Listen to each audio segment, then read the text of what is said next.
अस्सलामुअलैकुम दोस्तों, अज की वीडियो आ साइटो 2024 काश्त किया सी। आ देखो माशाअल्लाह इहदा गुच्छे लगे टिंडियां दे तोड़ तक। आ देखो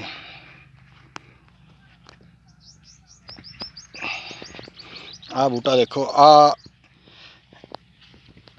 माशाअल्लाह देखो पत्ते आ जाते हैं टिंडे सही दे नज़र दे नहीं। आ देखो माशाअल्लाह 4-4 5-5 टिंडे एक एक गुच्छे ते लगे आ, 6-6 भी लगे आ किते किते।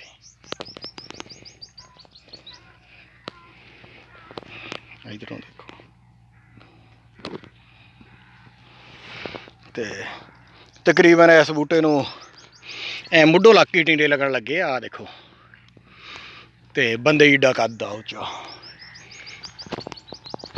ते इनू खर्चा बिल्कुल मामूली किया वा।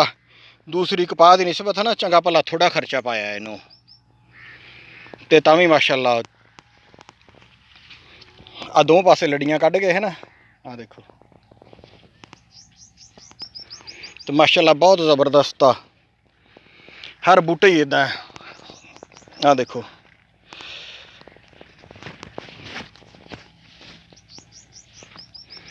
देखिए हुण निकलदी किन्नी। पहले साल ही काश्त किया वा तो दिल खुश कर, जिदा कहते ना कपाह ने दिल खुश करता तो इदा दिल खुश करता माशाअल्लाह बहुत ज़बरदस्त।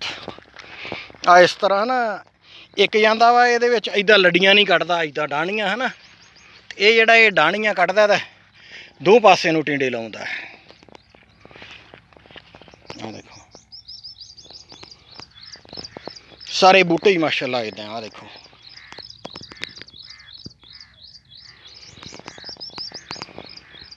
सारा खेत ही माशाअल्लाह इदा लदया पिया टिंडियां नाल।